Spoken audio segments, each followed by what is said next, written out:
देश के सभी जिम्मेदार साथियों, भाइयों और बहनों, आज 26 जनवरी 2021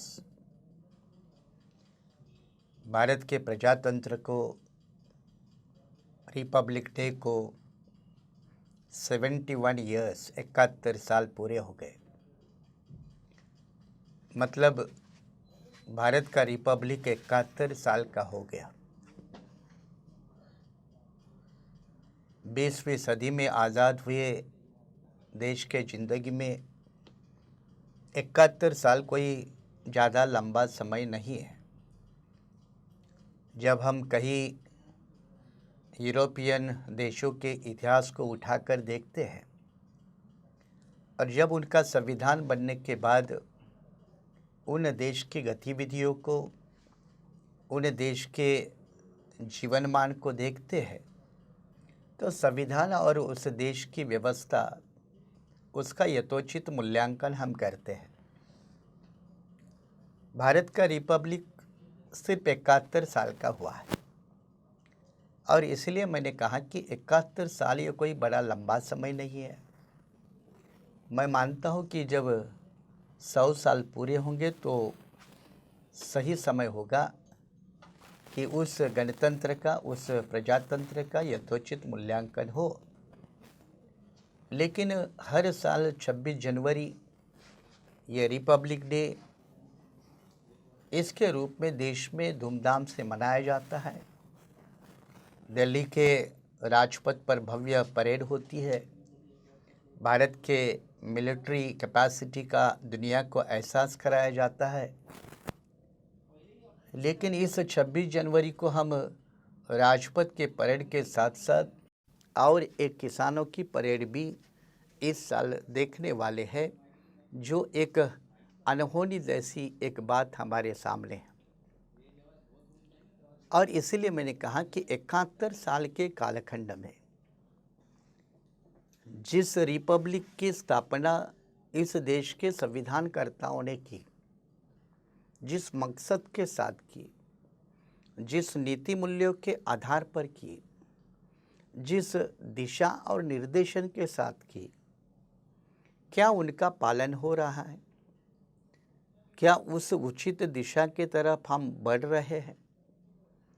क्या उस संविधानकर्ताओं ने जो मूल आधार बनाकर संविधान हमें दे दिया, क्या उसका देश की सरकारें, संविधान पदों पर बैठे हुए बड़े बड़े लोग और देश की आम जनता क्या उसका पालन कर रही है? ये कुछ बुनियादी सवाल लेकर मैं चंद बातें आपके सामने कर रहा हूँ। सबसे पहले, इस रिपब्लिक डे की स्थापना करने वाले इस देश के सारे हमारे संविधानकर्ता और उसमें से प्रमुख संविधानकर्ता डॉक्टर बाबा साहब अम्बेडकर, इनको हमें आज याद करने की बहुत ज़रूरत है। क्योंकि आज़ादी के बाद देश किस तरह से बनेगा, देश का नया समाज किस तरह से बनेगा, इसको लेकर देश के नेताओं ने, राजनीतियों में, पार्टियों में अलग अलग विचारधारा होने के कारण एक संभ्रमावस्था उस समय में थी। ऐसे वक्त पर बिल्कुल काल विपरीत फैसला डेस्टिनी को करना पड़ा, देश को करना पड़ा। और देश की डेस्टिनी बनाने के लिए संविधानकर्ता, रचयिता, इस आधार पर संविधान बनाने के लिए बहुत सारे कड़े विरोध के बावजूद डॉक्टर बाबा साहब अम्बेडकर को स्वीकार करना पड़ा। ये बात हमें भी आज तो बिल्कुल स्पष्ट रूप से अपनानी चाहिए। उनके नेतृत्व में, उनके दिशा निर्देशन में एक नए समाज बनाने की रचना, मूल्यों की रचना भारतीय संविधान ने की, जिसको हम कभी कभी नेशनल एग्रीमेंट कहते हैं, नेशनल कॉन्ट्रैक्ट कहते हैं। ये नेशनल एग्रीमेंट संविधान सभा के फ्लोर पर बनी, संविधान सभा ने एक्सेप्ट की और देश में लागू हुआ। आप देखते हैं कि भारतीय संविधान ने भारत के आम जीवन मान ने आमूलाग्र बदल किया। क्रांतिकारक बदल किया। हजारों वर्ष की मध्यकालीन व्यवस्था या प्राचीनकालीन व्यवस्था इनके मूल्यों को ठुकराया, इनके आधार को ठुकराया और स्वातंत्र्य, समता, बंधुता और न्याय ये भगवान बुद्ध की विचारधारा से बढ़कर फ्रेंच क्रांति द्वारा जग में फैली हुई इन मूल्यों के आधार पर संविधान का निर्माण किया और आने वाली भारत की समाज व्यवस्था न कि जाति के आधार पर टिकी रहेगी, बल्कि इस चतुसूत्री के आधार पर स्वातंत्र्य, समता और बंधुता, न्याय इनके आधार पर बनी रहेगी। ऐसी रचना होने वाली समाज व्यवस्था का आधार संविधान ने हमें दे दिया। भारत की प्राचीन मध्ययुगीन व्यवस्था में स्त्री पुरुष इनमें कोई समान संबंध नहीं था, ये हायरार्की के आधार पर खड़े थे। लेकिन संविधान ने लिंग के आधार पर विषमता एक फटकारे में खत्म की। अस्पृश्यता, सदियों का बोझ, बीमारी, इसको एक कानून के फटके से धारा 17 के माध्यम से समाप्त किया। चाहे मामला शोषण का हो, चाहे मामला अस्पृश्यता का हो, चाहे मामला स्त्री पुरुष असमान नीति का हो या इस देश के असमान अमानवीय मूल्यों का हो, सबको ऐतिहासिक रूप से दफनाने का काम भारतीय संविधानकर्ताओं ने किया और एक नए समाज की शीला रखी, नए समाज की बुनियाद रखी, जिसको हम हिस्टोरिकल डॉक्यूमेंट कहते हैं।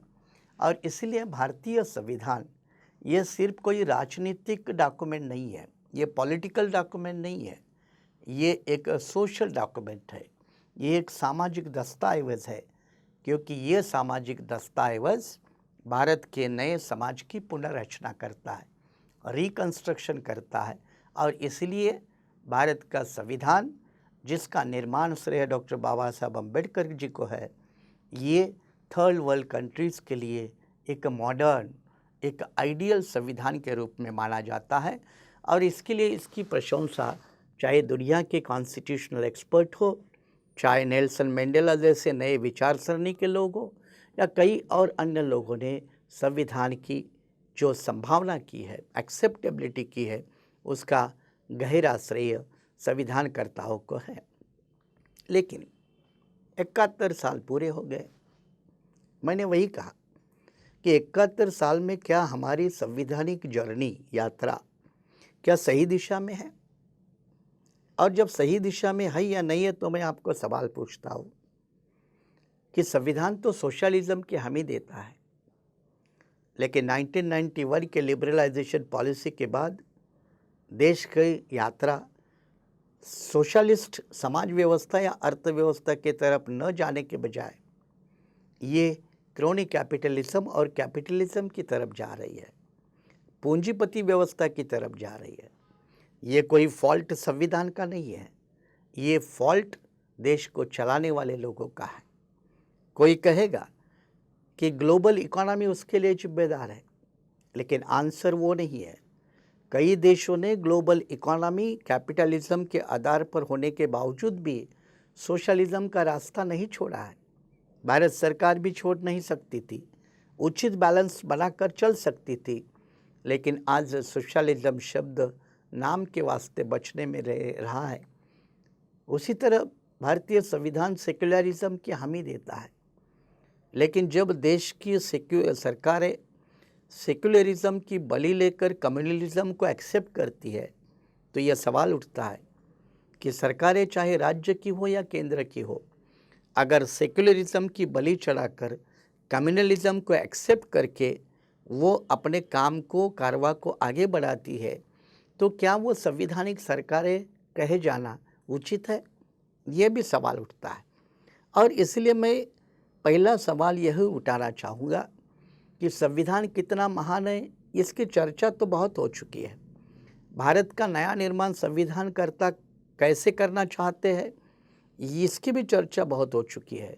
मैं सवाल आगे वाला पूछ रहा हूँ, वो ये है कि क्या इस देश की सरकारें, चाहे राज्य की हो या केंद्र की हो, किसी भी पार्टी की हो, क्या उन सरकारों में संवैधानिक नैतिकता है?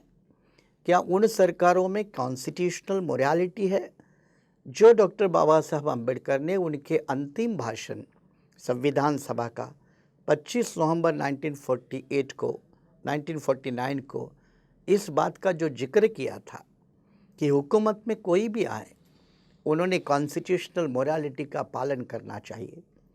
क्या सरकार में बैठे हुए लोग, ऊंचे पद पे बैठे हुए लोग, चाहे गवर्नर हो, चाहे राष्ट्रपति हो, चाहे पंत प्रधान हो, चाहे मंत्री हो, एमएलए हो, एमपी हो, क्या वो संविधान नीति का स्वीकार करते हैं, पालन करते हैं? इसका जवाब सारे तो नहीं करते, ऐसा तो दे नहीं सकते, लेकिन बहुत कुछ लोग करते हैं और ज़्यादातर लोग नहीं कर सकते या नहीं करते। जैसे कुछ लोग अस्पृश्यता का समर्थन करते हैं, कुछ लोग जाति प्रथा का समर्थन करते हैं, कुछ लोग स्त्री पुरुष भेदभाव, उच्च नीचता का समर्थन करते हैं, या अंधश्रद्धा हो या गैर सामाजिक मूल्य हो, इनका पुरस्कार करते हैं।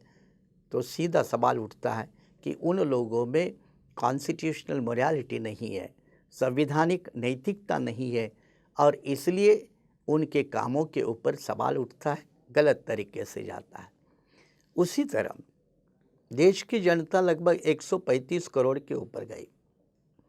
क्या इस देश के 135 करोड़ आबादी ने इस देश के संविधान संस्कृति को स्वीकार किया है, कॉन्स्टिट्यूशनल कल्चर को एक्सेप्ट किया है? कोई ये नहीं जवाब दे सकता कि नहीं। बहुत से लोगों ने एक्सेप्ट किया है, ये बहुत खुशी की बात है। एक्सेप्ट तो किया है, लेकिन पालन हो रहा है क्या? पालन हो रहा है या नहीं हो रहा है, इसका जब सवाल उठाते हैं तो आरक्षण विरोध करने वाले लोग सामने आ जाते हैं।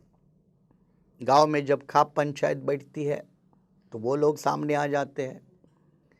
शादी किसके साथ करने का अधिकार हो, इसको विरोध करने वाले लोग जब सामने आते हैं तो सवाल खड़ा होता है। धर्म के मामले को लेकर जब कोई रिलीजियस कन्वर्शन करना चाहता है तो उसका सवाल होता है। जंगल में बसे रहने वाले करोड़ों आदिवासी के ऊपर उन्नति को लेकर, उनको डेवलपमेंट प्रोसेस में शामिल करने को लेकर कई सवाल खड़े हो जाते हैं। जब ये सवाल खड़े हो जाते हैं, या रिसेंट में महाराष्ट्र में आपने देखा होगा ग्राम पंचायत के चुनाव में, नासिक या नंदुरबार जिले में एक गांव में ग्राम पंचायत के चुनाव में पूरे ग्राम पंचायत के सीटों का टेंडर निकाला गया, लिलाव किया गया। तो ये क्या संवैधानिक संस्कृति के साथ है? संविधान संस्कृति के साथ तालमेल खाता है, बैठता है? जब ऐसे मामले जब सामने आते हैं तो बहुत सारे लोग जो आज भी उच्च नीचता का समर्थन करते रहते, भेदाभेद का समर्थन करते रहते, कुछ लोगों को लगता है कि पावर ये हमारे लिए है, ये हमारा प्रिविलेज है, चाहे जाति के नाम पर, चाहे समाज के नाम पर, चाहे पॉलिटिकल पार्टी के नाम पर, तो उनका संविधान संस्कृति के साथ तालमेल नहीं बैठता। कॉन्स्टिट्यूशनल कल्चर के विपरीत उनका बिहेवियर होता है। ऐसे वक्त पर रिपब्लिक डे के ऊपर ऐसे लोग रिपब्लिक डे के ऊपर नारे लगाएंगे, देशभक्ति के गीत गाएंगे, लेकिन कम्युनलिज्म की प्रैक्टिकल व्यवहार में इस्तेमाल करेंगे, जातीयता का बोलबाल करेंगे, धर्म पे नाम पर बखेड़े खड़े करेंगे और मूलभूत अधिकारों का दिन ब दिन हर वक्त हर जगह हनन करते रहेंगे। तो ऐसे लोगों को जब रिपब्लिक डे या आज़ादी दिन को लेकर जब वो समारंभ में देखते हैं तो उनके ऊपर लोगों का सवाल खड़ा होता है। इसलिए हुक्मरानों ने कॉन्स्टिट्यूशनल मोरालिटी का पालन करना और देश की जनता ने संविधान संस्कृति का पालन करना, ये देश के आगे बढ़ने के रास्ते के लिए दोनों जिम्मेदार बहुत बड़े कदम हैं। ऐसे वक्त पर इसकी भी चर्चा करने बहुत ज़रूरी है कि इस संविधान ने इस देश को क्या दिया, और इसकी जब हम बात उठाते हैं तो सिर्फ नई पहचान नहीं दी है, एक नई संस्कृति दी है, एक नई मानवता की संस्कृति बहाल की है जो मॉडर्न डेमोक्रेटिक लिबरल वैल्यूज़ के आधार पर खड़ी है, जिसमें ना कोई भेदाभेद है, ना शोषण की गुंजाइश है, लेकिन भारतीय समाज व्यवस्था जो हजारों सालों से पुरानी है, जड़वादी है, इसलिए जल्दी बदलती नहीं है। आमूलाग्र बदल होना इसके लिए बहुत मुश्किल लगता है। असंभव तो नहीं है, लेकिन मुश्किल होता है। ऐसे जड़वादी समाज व्यवस्था को बदलने के लिए भारतीय संविधान एक रिवॉल्यूशनरी डॉक्यूमेंट है, एक ट्रांसफॉर्मेटिव डॉक्यूमेंट है, हिस्टोरिकल ऐतिहासिक समाज बदला का एक दस्तावेज है। और इस दस्तावेज को सफल बनाने के लिए देश के लोगों ने संविधान संस्कृति का पालन करना बहुत ज़रूरी है। संविधान पदों पर बैठे हुए लोग कोई भी हो, किसी भी दल के हो, उन्होंने संविधान नीतिमत्ति को अपने जीवन में पालन करने की ज़रूरत है। और जो हुकूमत में बैठी हुई सरकारें हैं, उन सरकारों ने जो भी इस देश के नागरिकों को संविधान ने दिया है उसको डिलीवर करने की ज़रूरत है। जब संविधान ये कहता है कि देश के हर नागरिक को पूरे सम्मान के साथ ज़िंदगी जीने का अधिकार है, तो सरकारों का ये फ़र्ज़ बनता है कि ऐसी व्यवस्था हम बनाएं, चाहे हर क्षेत्र में हो, सामाजिक, आर्थिक, सांस्कृतिक या और कोई अन्य क्षेत्र में हो, तो हर व्यक्ति को सम्मान के साथ ज़िंदगी जीने का पूरा अधिकार होना चाहिए। यह व्यवस्था बनाने की जिम्मेदारी यह सरकार की होती है, सरकार में बैठे हुए लोगों की होती है। इसलिए देश के लोग उनको एक वोट के आधार पर उनको चुनकर देते हैं। तो उस वोट के कमिटमेंट को ध्यान में रखकर जो भी लोग सत्ता में बैठ जाते हैं, उनको संविधान के आदर्श, संविधान के दिशा निर्देश और संविधान में दिए हुए दायित्व को पालन करना। जैसे हम शिक्षा का अधिकार लेके आए, संविधान ने तो दे दिया। अस्पृश्यता खत्म करने का मामला हो, संविधान ने तो दे दिया। लेकिन देश के हुक्मरानों ने उसको कितना अमल लाया, ये 71 साल के बाद भी सवाल के रूप में हमारे सामने जब आता है, तो फिर वो कष्टदायक है, वो दुखदायक है। इसका मतलब ये नहीं कि हम 71 ईयर्स में कुछ भी हासिल नहीं किया, बहुत कुछ हासिल किया है। लेकिन मेरा ये कहना है, एक संविधान का छात्र होने के नाते या मुंबई यूनिवर्सिटी में 20 साल तक संविधान की पढ़ाई LLB और LLM के छात्रों को या PhD के छात्रों को पढ़ाने के कारण, इस क्षेत्र का होने के कारण मेरा ये मानना है कि हम इससे आगे भी बढ़ सकते थे। अगर देश के नीतिकारों ने, देश के हुकूमत में बैठे हुए लोगों ने अगर और थोड़े उचित कदम उठाए होते, तो हम और फासला तय कर सकते थे, इसके आगे भी जा सकते थे। अगर 71 साल के बाद भी हमें देश में ग्रामीण पेयजल योजना आज भी चलानी पड़ती है, प्रधानमंत्री आवास योजना आज भी चलानी पड़ती है। मतलब इसका मतलब सीधा है कि 71 साल के रिपब्लिक के बाद भी कुछ लोगों को पीने का पानी नहीं है और रहने को घर नहीं है।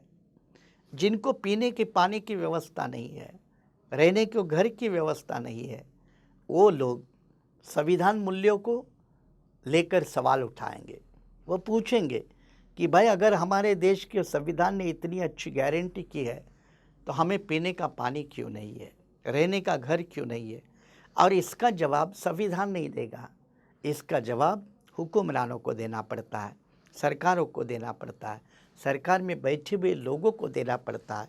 और इसीलिए संविधान संस्कृति तब पैदा होगी, तब उसका बड़े लेवल पे एक्सेप्टेंस होगा, जब सरकारें संविधान ने दिए हुए हक और अधिकार इसका 100% अमल करेगी, तो लोग अपने आप इस देश में संविधान संस्कृति को एक्सेप्ट करेंगे।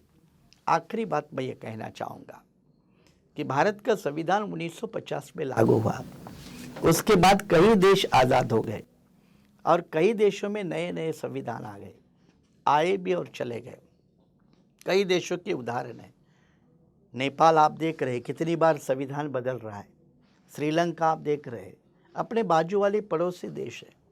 लेकिन भारत का संविधान जो डॉक्टर बाबा साहब अम्बेडकर के लीडरशिप में बना, 71 साल के बाद इस पूरे भारतवर्ष को एक संग रखने में बड़ा सफल है।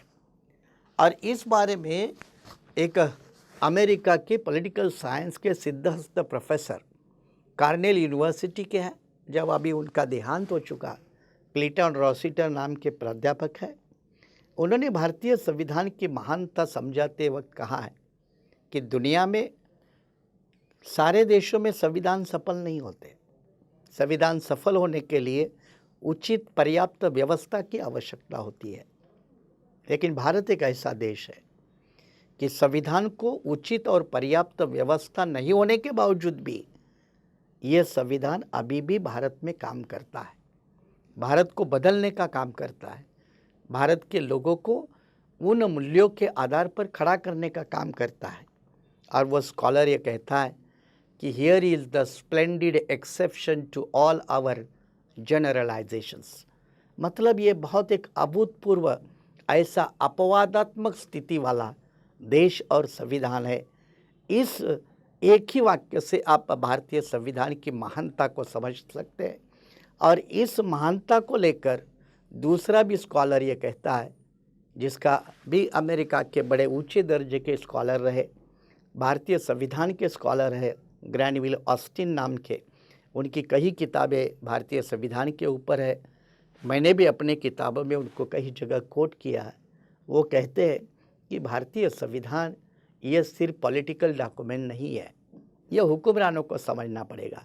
सिर्फ सत्ता हासिल करना और सत्ता में मदमस्त रहना, इसके लिए भारतीय संविधान नहीं है।